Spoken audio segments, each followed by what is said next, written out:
La Cámara de Industrias del Uruguay celebró esta semana sus 127 años con un sector que no crece, tiene costos elevados y enfrenta una alta Además, según la gremial, el propio Estado genera una competencia desigual, por ejemplo, al quitarle impuestos a productos que se importan, a pesar de que esos productos también se fabrican acá. En su discurso, en la conmemoración del Día de la Industria, el miércoles, frente al presidente de la República y la ministra Fernanda Cardona, entre otras autoridades, el titular de la Cámara aseguró que en nuestro país no se valora a las industrias nacionales. ¿Hasta cuándo?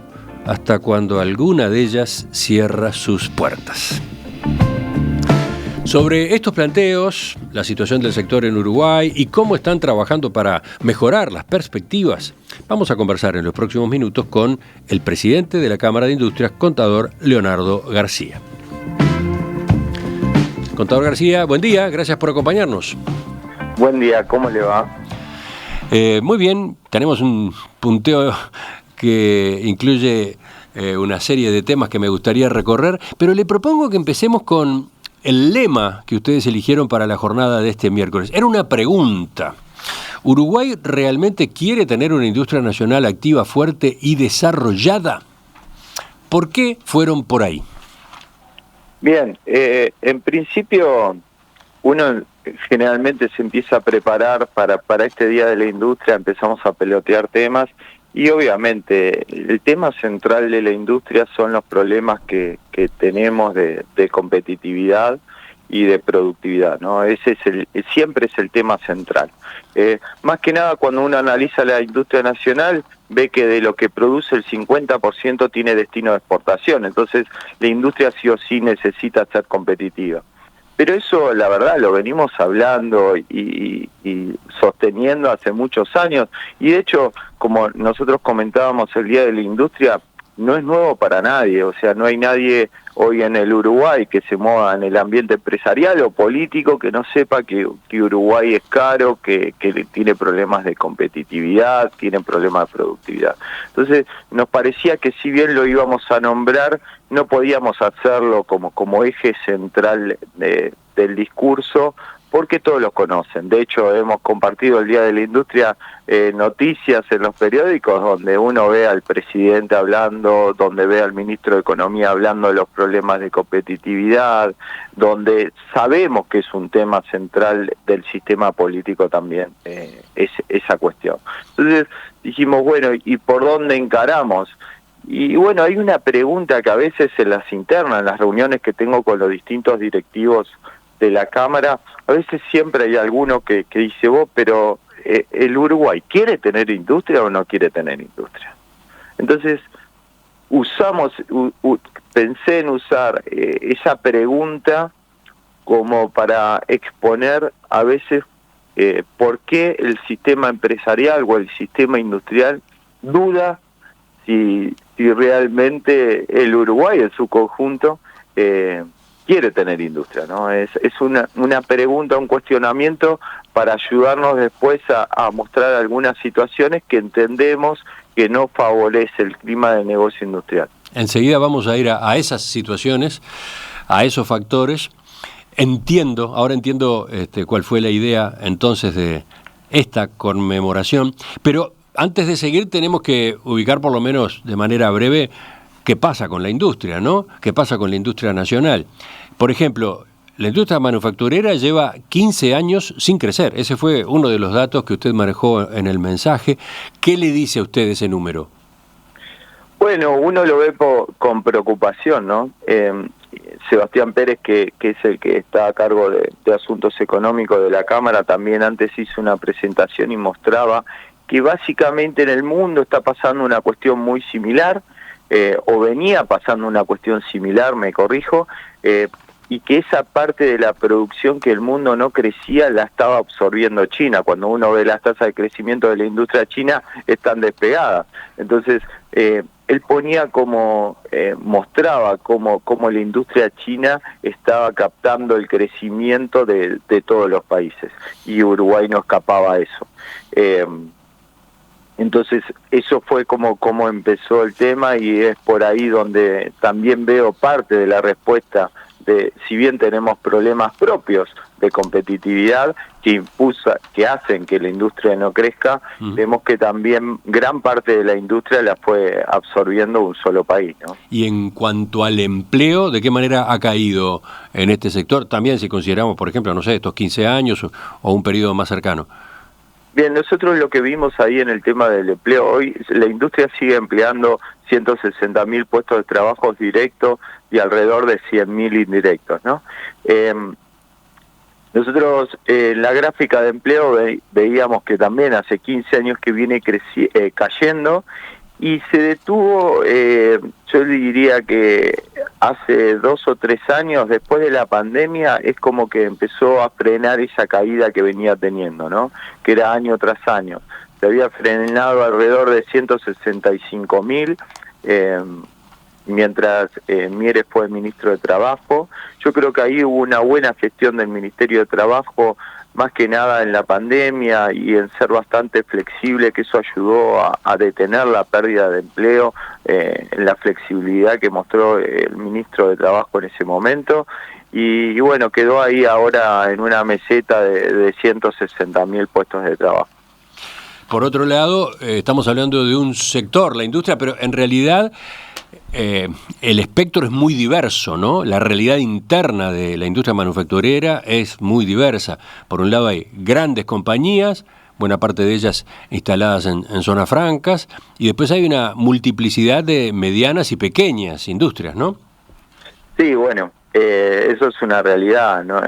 No funcionan igual empresas que si bien todos somos industria, estamos todos dentro del mismo paraguas, no es lo mismo las condiciones que puedan llegar a tener determinadas empresas que se establecen en zona franca, que están pensadas para exportar, algunas el 100% de su producción, que tienen otras facilidades, tienen otras oportunidades, tienen otro sistema impositivo y otro mercado, están instaladas con un fin. No dejan de ser importantes, son muy importantes. Muchas empresas que se instalaron en zona franca terminan traccionando de una u otra forma el resto de la economía y el resto de las industrias del país, ¿no?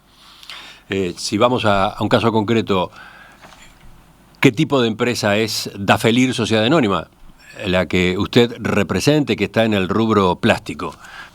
Bueno, mi empresa es chiquita, mi empresa es chica, yo tengo una fábrica de plásticos, una fábrica familiar, tiene más de 50 años, es la única fábrica de cartonplast del Uruguay, fue la primera fábrica de cartonplast en toda Latinoamérica, la primera extrusora de cartonplast la trajo Dafelir al Uruguay. Fuimos muy innovadores allá por los años 70, estaba pensada la fábrica para producir cajas para la exportación de pescado en ese momento, después de carne, y hoy no estamos haciendo nada de eso, ni cerca de estar haciendo eso. ¿Cómo no? ¿A qué están dedicados? Y nosotros hacemos hoy en día, bueno, todas las cajas de archivo, las carpetas, la marca Biblos es marca nuestra, y hacemos un montón de otros productos para exportación, láminas intercaladoras para embotelladoras, estamos haciendo muchos exhibidores plásticos, y después tenemos un circuito cerrado donde nosotros también tenemos una planta de reciclado, reciclamos todo lo que es polipropileno y lo volvemos a incorporar en el proceso productivo. Uh-huh. Le hago esta pregunta, o le hice esta consulta, digamos, personal, puntual. Está claro que usted habla en nombre de la Cámara en general, pero nos servía para tener un caso, ¿no? Para comparar con otros, quizás más conocidos, que pueden estar más en la agenda porque son motivo de noticias, ¿no? Sí, no, está bien. La realidad es que la gran parte de las industrias del Uruguay son el tamaño de mi empresa. ¿Cuántos empleados?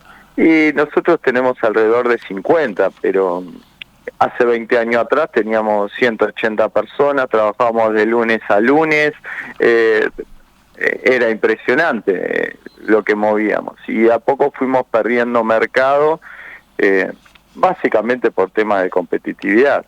Y bueno, esa es un poco también la realidad de la industria nacional. Cuando uno ve que hay 19.000 empresas industriales y hay solamente 200 empresas grandes, ya eso da una radiografía de cómo es el entramado empresarial e industrial, ¿no? Yo hablo de la industria, pero uno cuando analiza todos los sectores se encuentra con que las empresas grandes en el Uruguay son pocas, son pocas.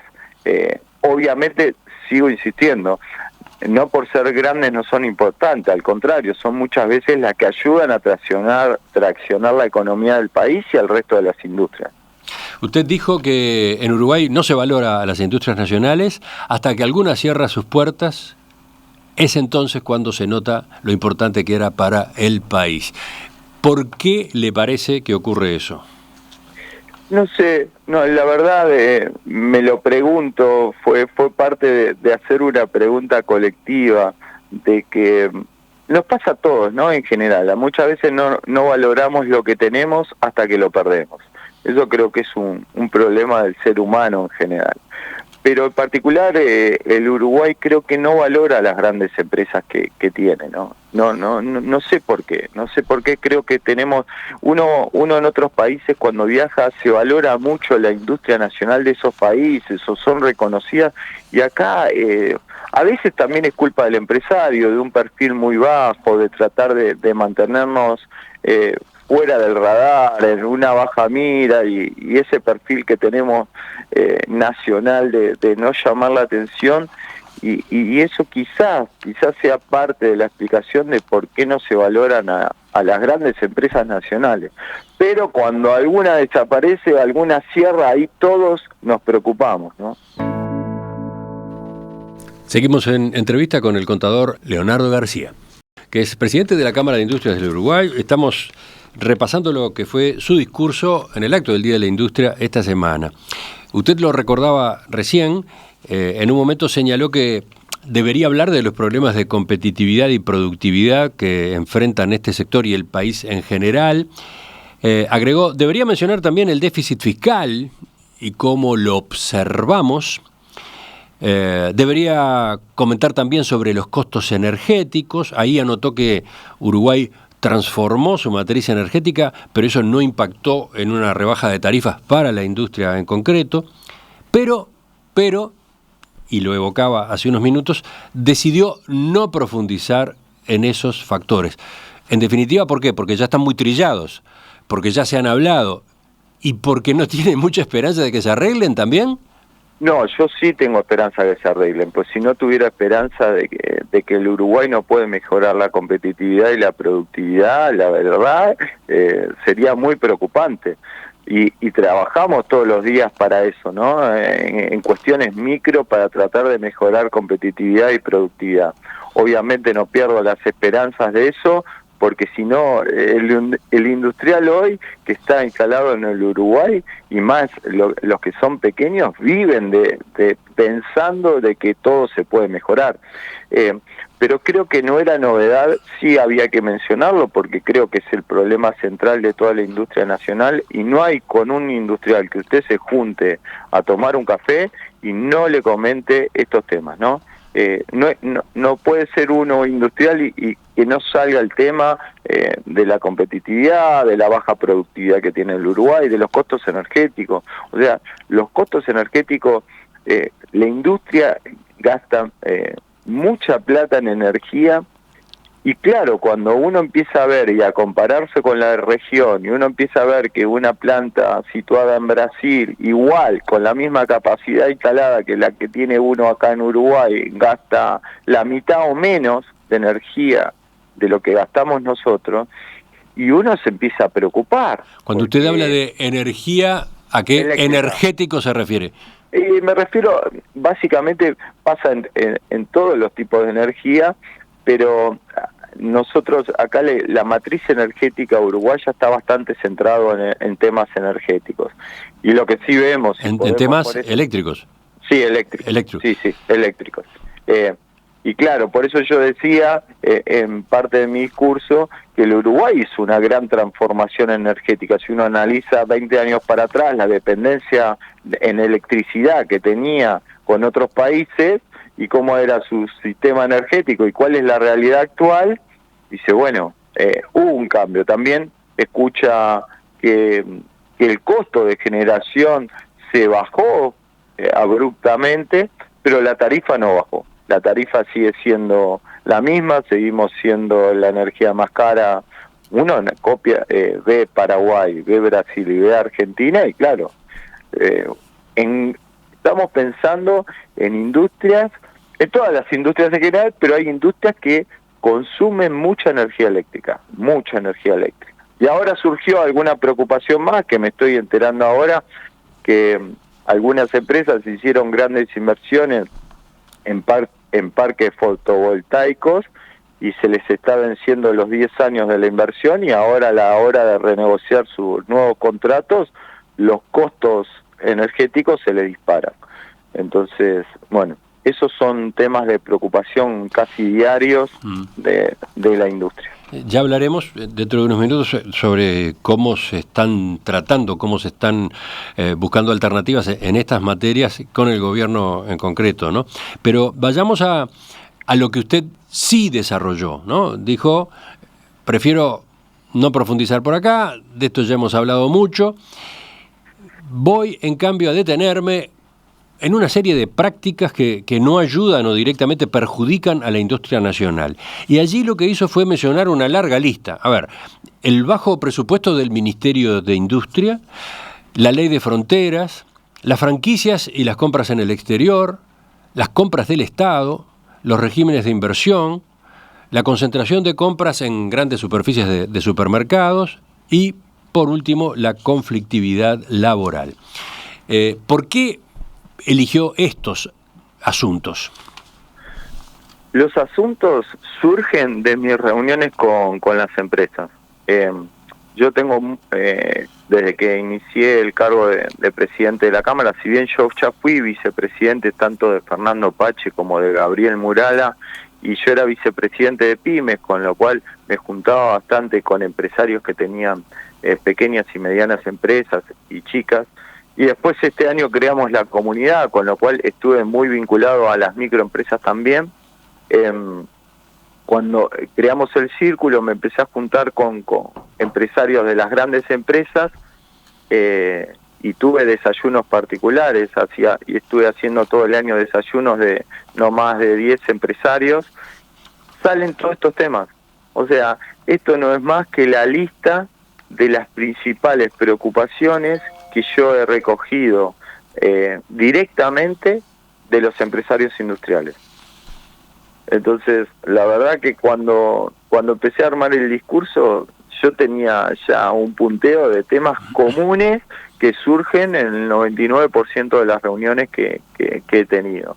Entonces dije, vamos a desarrollar estos puntos para mostrar cómo a veces el industrial siente que no es valorado, o que la industria nacional no es valorada, o que da lo mismo decir, bueno, pongo una planta en otro país, traigo los productos y total tengo más beneficios a veces trayendo el producto terminado que fabricándolo en el Uruguay.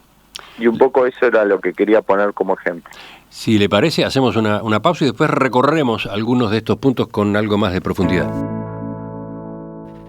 ¿Uruguay realmente quiere tener una industria nacional activa, fuerte y desarrollada? Ese fue el lema que eligió la Cámara de Industrias del Uruguay para celebrar este miércoles sus 127 años.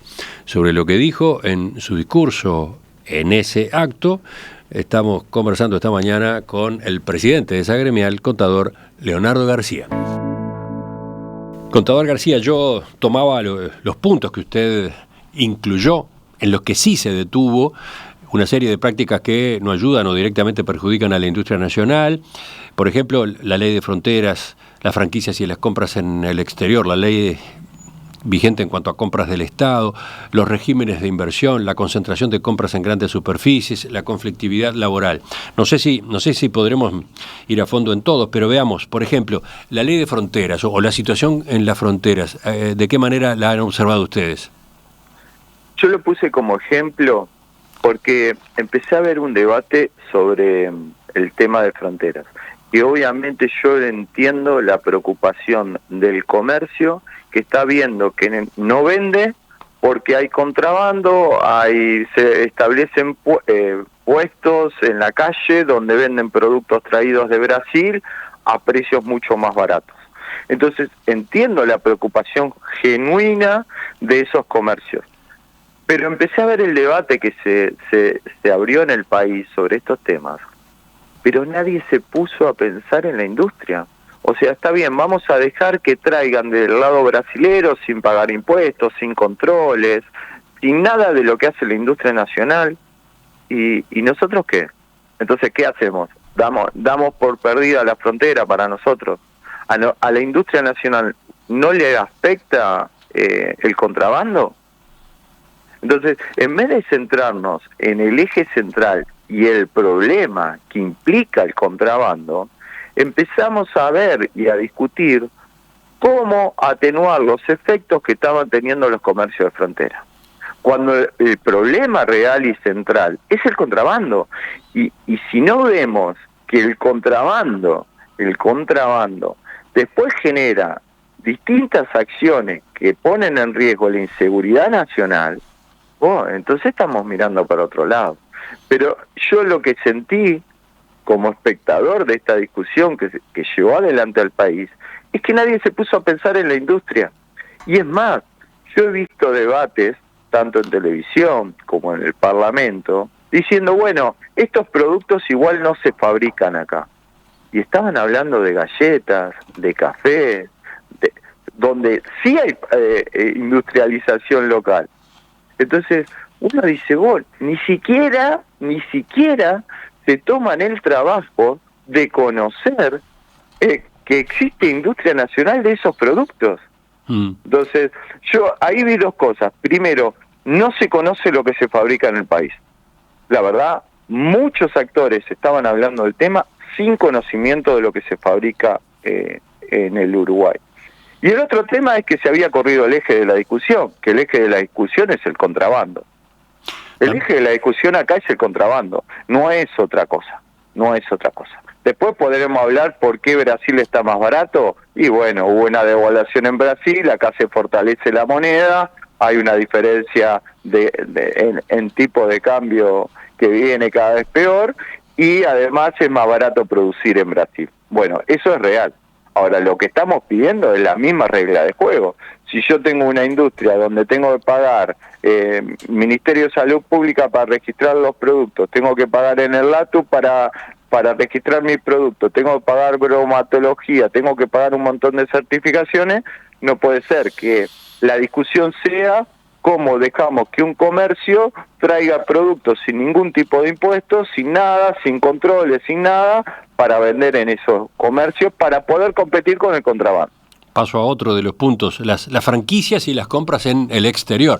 Una discusión que se acentuó mucho a partir del surgimiento de Temu. Ahí, ¿qué es lo que ustedes han observado? Creo que es básicamente lo mismo que lo anterior. Yo también en este tema, nosotros discutíamos cómo yo he visto discusiones acaloradas de cómo íbamos a grabar con el IVA. Yo creo que igualmente el tema del IVA no va a solucionar nada, ¿no? O sea, va a ser un poco más caro comprar, va a haber una mayor recaudación del Estado, pero en realidad no creo que se detengan este tipo de compras, ¿no? Pero bueno, corriendo eso de eje, digo, la discusión se centró en cómo la gente ahora iba a pagar un impuesto, un IVA, por eso que antes estaba comprando sin impuesto. Y ahí se centró la discusión, no en cómo estaba afectando a los comercios legalmente establecidos, cómo estaba afectando a la industria que registra los productos, que tiene controles, que tiene... O sea, cada vez ponemos más regulaciones a la industria nacional y al comercio local, y por el otro lado abrimos una ventana para que se traigan productos sin ningún tipo de control, sin ningún tipo de registro y sin ningún tipo de impuestos. En varios de estos asuntos que estamos recorriendo está el Estado, ¿no? Están los gobiernos de por medio con decisiones, con políticas, con normativas, en los que voy a mencionar ahora también, porque uno es directamente las compras del Estado. En esa materia, ¿qué es lo que está pasando? No, esto es histórico, ¿no? Yo creo que no es algo nuevo. Hay veces que en determinadas dependencias se agravan más que en otras. no hay una política real del Estado de decir vamos a priorizar la industria nacional en las compras públicas. En muchos rubros el Estado es el principal comprador, en muchos rubros, en muchos. En medicamentos ni que hablar, Hay laboratorios donde te comentan, el 50% de la compra de este tipo de productos la hace el Estado. Entonces, vaya si tendremos que prestar atención en esos temas. Ni hablar en alimentos, en muchos rubros le diría que el Estado es uno de los principales compradores. Entonces, se debería diseñar una política de compra. Nosotros no queremos que el Estado pague más. Bueno, esa observación aparece inmediatamente ante planteos como el que usted hace, ¿no? Pero que entonces el Estado va a tener que bancar a una industria nacional cara. No. Lo que nosotros decimos es que se pongan las mismas reglas de juego, que se le dé posibilidad a la industria. Le voy a poner un ejemplo. Hace unos años hubo una licitación muy grande de calzado que se habló bastante del tema y por eso la traigo a colación, porque no quiero poner otras para no exponer a ninguna empresa en particular. Pero ahí hubo una compra del Estado muy grande de calzados.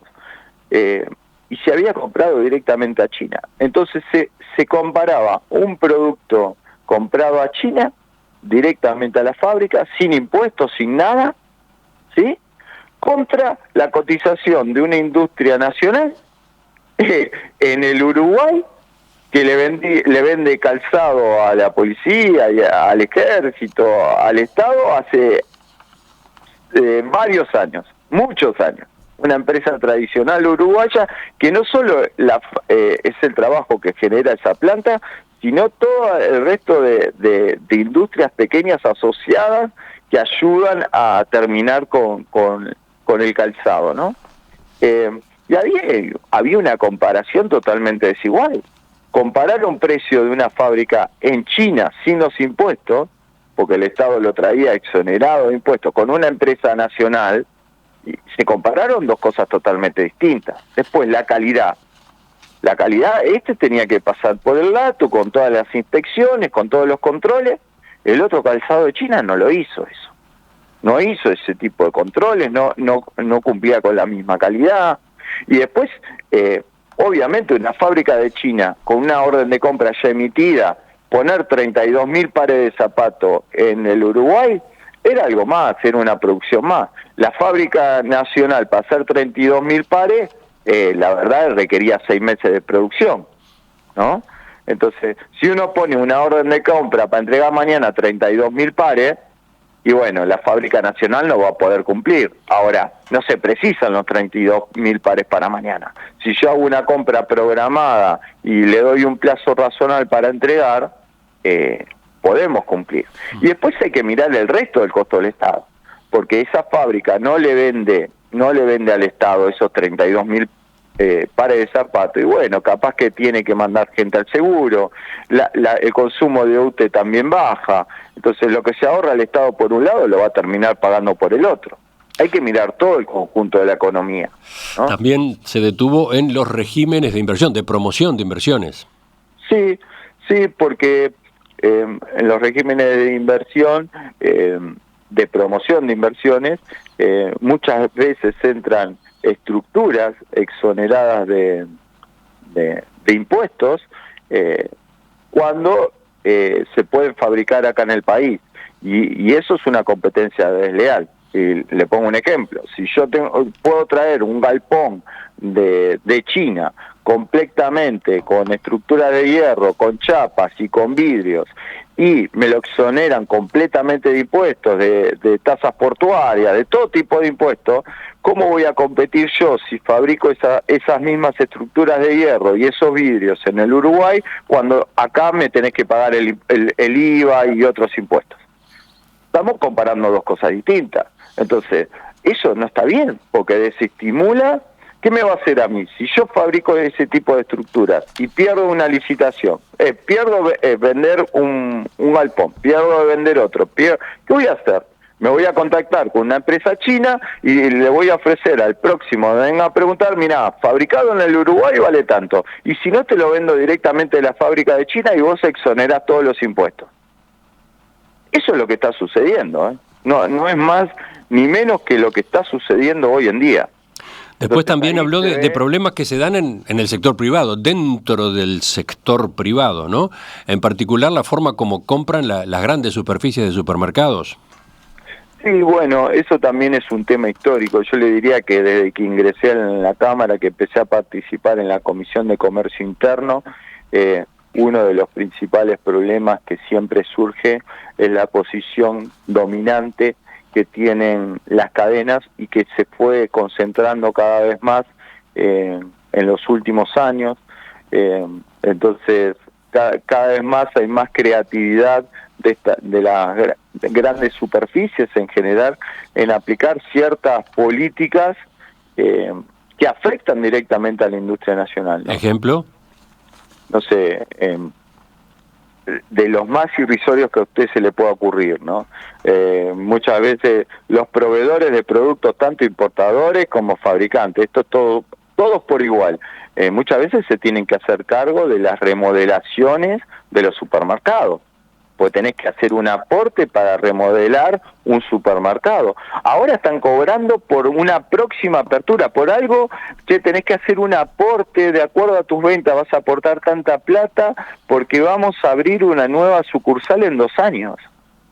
O sea, yo las inversiones de mi empresa las hago yo, no las hacen mis proveedores, las hago yo, mis inversiones. Bueno, en ese sector las están haciendo los proveedores. Hoy en día las están haciendo los proveedores porque están prácticamente obligados a hacer distintos aportes para remodelación de tiendas, de supermercados, para nuevas aperturas, ni hablar, para promociones, para el Día de la Madre, para Navidad, siempre hay algo, y bueno, y uno no tiene mucho margen, ¿no? Porque está demostrado que el que se queja o el que no colabora, después prácticamente desaparece de góndola o va perdiendo espacio. Para terminar la recorrida, y yendo sin duda muy abuelo de pájaro, le pregunto por otro tema que usted incluyó, que es la conflictividad laboral. ¿Cuánto pesa en toda esta canasta que está manejando?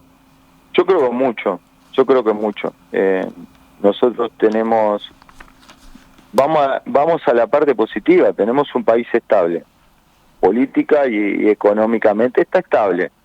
Tenemos un tipo de cambio estable, si bien quisiéramos que haya una devaluación o algo que se mueva un poco la moneda, pero está bastante estable, a nivel general del país, ya saliendo de la industria, ¿no? Entonces, en ese contexto, cuando uno ve la cantidad de conflictividad laboral que hay en el sector industrial, dice, bueno, no tiene sentido. Esto, la verdad, no tiene sentido. Son empresas que están pagando al día de los sueldos, son empresas que están pagando buenos sueldos, son empresas que tienen buenas condiciones laborales. No tiene sentido. ¿Y qué pasa? Eso frena las inversiones. Si usted tiene problemas continuos con trabajadores, que hay conflictividad, ya sea en forma directa o indirecta, porque a veces... uno en su empresa no tiene problema, pero la tiene con su cliente o su proveedor, o la tiene el puerto, no puede recibir materia prima, o no puede sacar su exportación. Entonces, eso desestimula la inversión y las posibilidades de crecimiento.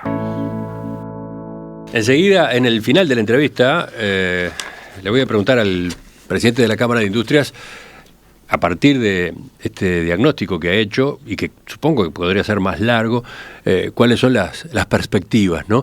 Porque usted en el discurso también le otorgó un crédito a lo que se está haciendo desde el gobierno, en particular desde el Ministerio de Industria. ¿Qué es lo que puede salir ahí? ¿De qué manera se están conversando estos y otros asuntos? ¿Habrá una política industrial a largo plazo? Vamos a examinarlo enseguida. Llegamos a la tercera y última parte de la entrevista con el contador Leonardo García, presidente de la Cámara de Industrias del Uruguay. Contador García, usted expuso, fue deteniéndose en una serie de prácticas que no ayudan o directamente perjudican a la industria nacional. Y después señaló, pero no todo es negativo. Fue allí que destacó las fortalezas del país, pidió aprovecharlas y a continuación en el discurso valoró la actitud que percibe en la ministra de Industria, Fernanda Cardona, y el director nacional de Industrias, Adrián Míguez. A ver, vayamos a este plano. ¿Qué ve de positivo en el encare del Ministerio de Industria, Energía y Minería? Lo primero, y que pasó rápido, la verdad, antes de que asuman tuvimos una reunión donde nosotros expusimos básicamente lo que veíamos de la industria. Entonces lo primero que tengo para destacar es el diálogo, un diálogo abierto y fluido y sincero. Después, lo que muchas veces nosotros necesitamos es que conozcan la realidad. ¿Cómo se conoce la realidad? Visitando las empresas. Y la verdad estamos viendo una recorrida y hemos acompañado para que conozcan la industria, vayan a las plantas, vean lo que se fabrica ahí, porque muchas veces no conocemos. O sea, yo siendo presidente de la Cámara de Industria, muchas veces voy a visitar a una empresa, a una industria, y desconocía lo que se hacía ahí adentro. Eso es importantísimo, y eso lo estamos viendo. Y después hay una idea, hoy tenemos un Consejo de Industria, hoy a las 2 de la tarde, que se está haciendo todos los meses, una reunión. Yo creo que ese tipo de reuniones, donde hay un intercambio sincero y franco y con una idea concreta de trabajar en una política industrial nutrida de los consejos industriales que están haciendo, los núcleos industriales, que lleva adelante la Dirección de Industria con Adrián Míguez a la cabeza, donde ellos se nutren particularmente, sectorialmente, de cuáles son las principales problemáticas. Creo que eso tiene que dar resultado, porque el conocer cómo funciona un sector y el conocer cuáles son los principales problemas que tiene y trabas para el crecimiento, yo creo que eso ayuda a tomar medidas y políticas para no frenar el desarrollo y al contrario, acelerarlo, ¿no? Sí, me gustaría conocer un poco más a propósito de cómo evalúan ustedes esta iniciativa. Es nueva, ¿no? Es el Consejo de Industria, este espacio de articulación que comenzó a operar hace un par de meses. Sí. Es un espacio en el que intervienen distintas voces, coordinan distintas voces, ¿no? Por un lado está el Estado, por otro están cámaras empresariales, por otro están los sindicatos y también aporta la academia. Esa es a grandes rasgos la estructura. Sí, es esa la estructura y la verdad que vienen siendo unas discusiones bastante productivas. Por lo menos para mí, uno aprende, ¿no? Uno cuando se sienta en una mesa tan amplia, aprende las visiones y aprende también mecanismos de soluciones y ayudan a encarrilar el tema. Por ejemplo, no sé, uno a veces puede tener, yo voy a poner un ejemplo que ya lo hemos hablado con el Ministerio de Industria y nos está dando una mano. Mucha industria tiene muchos problemas con el Ministerio de Salud Pública, que no es nuestro ministerio de referencia, ¿sí? Pero la verdad es que todos los productos cosméticos, alimenticios, químicos, tienen que pasar por el Ministerio de Salud Pública, y ni que hablar los medicamentos. Entonces, muchas veces tenemos problemas ahí, y no es nuestro ministerio directo de referencia. En cambio, si nosotros articulamos algún tipo de problemática con el Ministerio de Industria, y ellos nos colaboran entre ministerios para conseguir una solución, muchas veces el camino se allana mucho más rápido. Uh-huh. La ministra Cardona fue quien lanzó esta idea del Consejo de Industria, que apunta, según ha dicho en más de una ocasión, a elaborar mediante el diálogo una política industrial de mediano y largo plazo. Hace pocas horas estuvo en el Parlamento y allí reafirmaba qué es lo que se está elaborando allí. Decía, queremos apostar a la transformación de la matriz productiva. Llevamos muchos años sin una política industrial, concretamente más de 10 años. Queremos modernizarnos porque de lo contrario no vamos a hacer ningún cambio coyuntural ni estructural de la industria nacional. Tenemos que hacer la industria más innovadora y conectarla con las demandas de un mundo que valora la sustentabilidad y el conocimiento, para avanzar con sentido y recuperar la enseñanza que nos deja la transformación de lo que ya hicimos, la transformación de la matriz eléctrica. Cuando las partes se sientan a acordar, los cambios realmente ocurren, y esto es importante decirlo porque queremos volver a elaborar de manera colectiva los documentos que tengan participación colectiva y que podamos intercambiar con todos los partidos políticos. Ese es un resumen, ¿no? ¿Ustedes ven adecuada esta orientación? Sí. Nosotros la vemos bien. Creo que es el camino. Pero lo digo porque de algún modo el planteo incluye al pasar observaciones a propósito de debilidades que hoy tiene la industria. Por ejemplo, cuando dice tenemos que hacer la industria más innovadora, parecería que falta innovación, ¿no? No, pero no tengo ninguna duda que la industria está obligada a innovar. O sea, no estoy en contra de eso, al contrario, la industria está obligada a innovar. Y el empresario, para poder sobrevivir, ¿sí?, y más el industrial cuando tiene problemas de competitividad y productividad, no tiene otra opción que no sea innovar. No tiene otra opción, no hay otra opción. Yo ni siquiera me lo cuestiono, tengo que estar pensando todos los días si yo tengo una fábrica chiquita para lo que es el Uruguay. De eso no hay discusión. El tema es crear los incentivos para hacerlo. Muchas veces hay un problema de escala. La escala del mercado nacional y los problemas que enfrenta el empresariado hacen o limitan esa posibilidad de innovar.